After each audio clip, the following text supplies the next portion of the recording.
सही और सटीक रिवीजन ही एनडीए एग्जाम क्रैक करने की चाबी है। बिकॉज सिलेबस इतना सारा है, लास्ट मोमेंट पे बच्चा यही कंफ्यूज रहता है कि भाई क्या नया पढ़ूं, क्या रिवाइज करूं, मॉक दूं, पीवाईक्यू दूं, और अल्टीमेटली हो कुछ भी नहीं पाता है। आज इसी टॉपिक पे हम बात करेंगे, मैथ्स और जीएटी दोनों को अलग लेके चलेंगे, बिकॉज दोनों की रिवीजन स्ट्रेटेजी ही एकदम अलग होगी। मैं आगे बढ़ूं, इंपॉर्टेंट चैप्टर बताऊं, वो किस तरीके से रिवाइज करना ये बताऊं, बट उससे पहले आपको ये जानना होगा कि आपको स्कोर कितना करना है। देखिए, आपको मैथ्स और जीएटी दोनों में अपना अलग अलग स्कोर डिसाइड करना होगा। सबको पता है 25% कट ऑफ सेक्शनली चाहिए और एटलीस्ट 350 नंबर लाओगे तो सेफ जोन में रहोगे। लेकिन हर बच्चा भाई 350 नहीं लाएगा और हर बच्चा सेम तरीके से 350 नहीं लाएगा। मेरा ऐसा मानना है 25% की जगह 30% पे काम करना चाहिए सेक्शनली, और एटलीस्ट 400 का टोटल स्कोर पे काम करना चाहिए।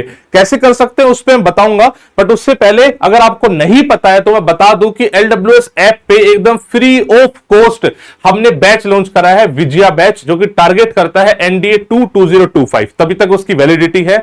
मैंने सारा कंटेंट वहां पे प्री लोड कर दिया है, बिकॉज लास्ट मोमेंट पे बच्चा भटक रहा होता है, किसी को कुछ रिवाइज करना है, किसी को कुछ रिवाइज करना है, किसी को मॉक टेस्ट देने, किसी को सिर्फ पीवाईक्यू लगाने हैं। सारी चीजें मैंने ऑलरेडी इस बैच में दे दी है, एकदम फ्री ऑफ कॉस्ट है। लर्न विद सुमित एप्लीकेशन पे जाना है, इस कोर्स को बाय कर लेना है जो कि फ्री ऑफ कॉस्ट में होगा, और अपने हिसाब से चीजें पढ़नी है। लास्ट मोमेंट पे इधर उधर मत भटकना। ये नहीं होना चाहिए कि वहां पे मैराथन चल रही है तो वहां चले गए, वहां चल रही है तो वहां चले गए। अल्टीमेटली बच्चे का सबसे बड़ा नुकसान ही ये होता है कि लास्ट के 1 महीने में वो बस भटकता रहता है, और जो उसकी खुद की स्ट्रेटेजी है ना, वो नहीं फॉलो करता। वो फॉलो करता है वो जो अलग अलग यूट्यूब चैनल्स या टीचर्स उसको करने को बोलते हैं, आज ये कल वो परसों वो, जिसकी वजह से बहुत नुकसान होता है। मैं चाहता हूं कि आप अपने हिसाब से करो, इसलिए मैंने सब कुछ प्री रिकॉर्डेड दे दिया है। आप देखो आपको क्या पढ़ना है, जो आपको सही लगे वो पढ़ो और अपनी स्पीड के हिसाब से पढ़ो। क्लियर हो गई बात? तो एक तो ये वाली बात होगी, आप LWS ऐप पे चले जाना और अपने यारों दोस्तों को बता देना, इसकी वैलिडिटी सिर्फ और सिर्फ एनडीए 2025 के एग्जाम तक है। ठीक है,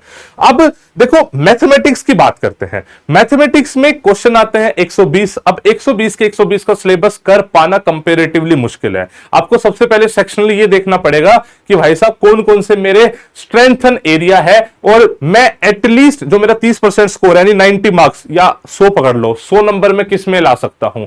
तो आपने अपने हिसाब से चैप्टर चूज करे होंगे। मैं यहां पे अपनी एनालिसिस के हिसाब से चैप्टर बता रहा हूं, जिससे लगभग 65 to 70 क्वेश्चंस का टारगेट ले रहे हैं। आप देख सकते हो, अगर आप इतना करोगे तो मान लो थोड़ी बहुत गलती भी कर लो, एरर भी हो जाए, कुछ क्वेश्चन ना भी सोल्व हो, तब भी 100 मार्क्स बहुत ही आराम से पहुंच जाएंगे। मैं ये नहीं कह रहा कि 100 मार्क्स तक ही रह जाना है, अरे बढ़ना तो और भी आगे है। मैं चाहता हूं तू 200 ला, लेकिन हर बच्चा 200 नहीं ला सकता। तो आपको पता होना चाहिए कि आपको मैथमेटिक्स में 200 लाने हैं या 100 लाने हैं या 250 लाने हैं, 150 लाने हैं। हर बंदे की स्ट्रेटेजी अलग होगी।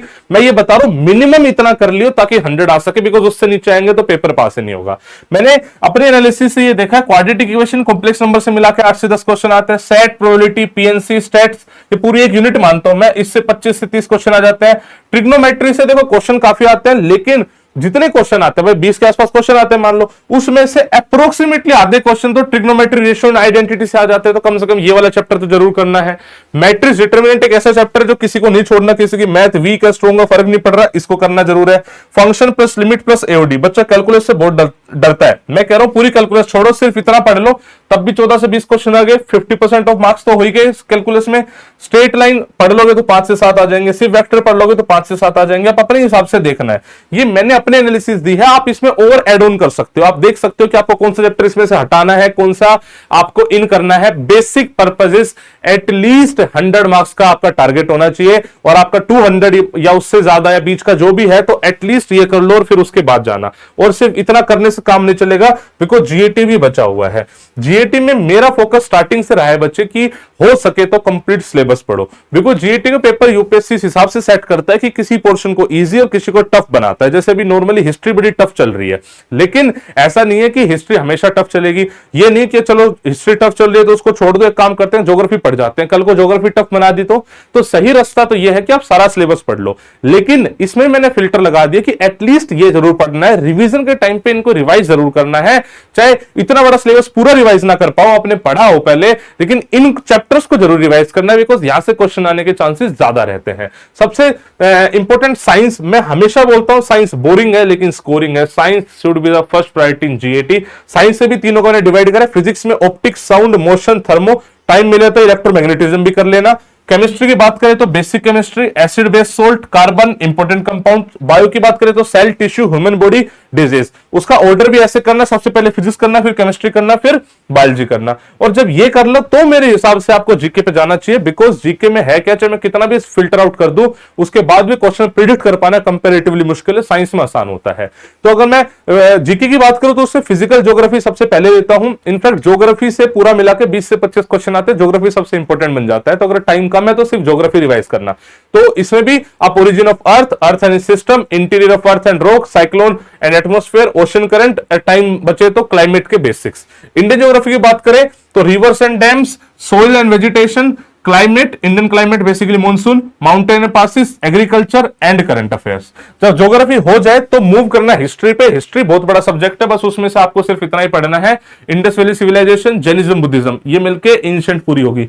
भक्ति सूफी मूवमेंट, ट्रैवलर्स, विजयनगर। अच्छा, मैं इसका सिर्फ और सिर्फ एनसीईआरटी बेस्ड पढ़ने का बोल रहा हूं, ट्रैवलर तो बहुत सारे एनसीईआरटी में 3 दिए, वो पढ़ना, समरी में 4-5 नाम है, बस वो पढ़ लेना, ये हो गया। उसके अलावा मॉडर्न हिस्ट्री में 1857 का विद्रोह, फ्रीडम स्ट्रगल और पार्टीशन, इसको भी मैं एनसीईआरटी बेस्ड कह रहा हूं, बस वही आपको पढ़ना है। और 5 ईयर प्लान जरूर पढ़ जाना, छोटा सा टॉपिक है और भाई साहब काफी इंपॉर्टेंट हो जाता है, बिकॉज यहां से आने को आए तो 3-4 क्वेश्चन आ जाएंगे। करंट अफेयर तो इंपॉर्टेंट है ही ऑलरेडी, ठीक है। करंट अफेयर कुछ क्लासेस हमने लगा रखे हैं, और भी आपके लिए करंट अफेयर्स के आने वाली है, परेशानी आप मत लेना। तो ये हो गए कि अगर टाइम बचे तो इतना तो कम से कम रिवाइज करना ही करना है। अब बात आती है कि मॉक टेस्ट नहीं छोड़ सकते। देखो, जो आपने पढ़ा है उसको प्रैक्टिकली एग्जीक्यूट करना पड़ेगा। जीएटी में ना भी कर पाओ तो मैथमेटिक्स में जरूर करना है।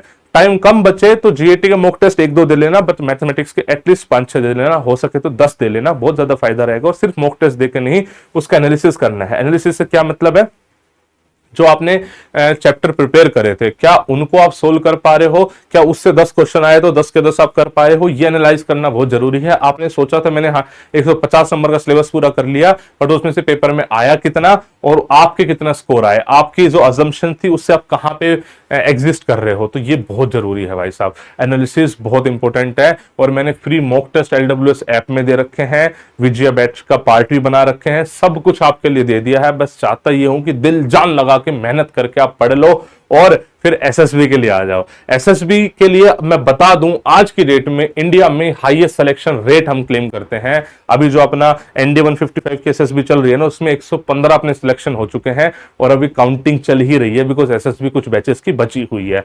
और हमने बच्चे बहुत ज्यादा नहीं पढ़ाए थे, दिल जान से मेहनत करी तो ये रिजल्ट आया। आप भी एसएसबी की टेंशन तो लो मत, मैं गारंटी देता हूं कि आज की डेट में इंडिया में बेस्ट गाइडेंस एलडब्ल्यूएस एसएसबी देगा।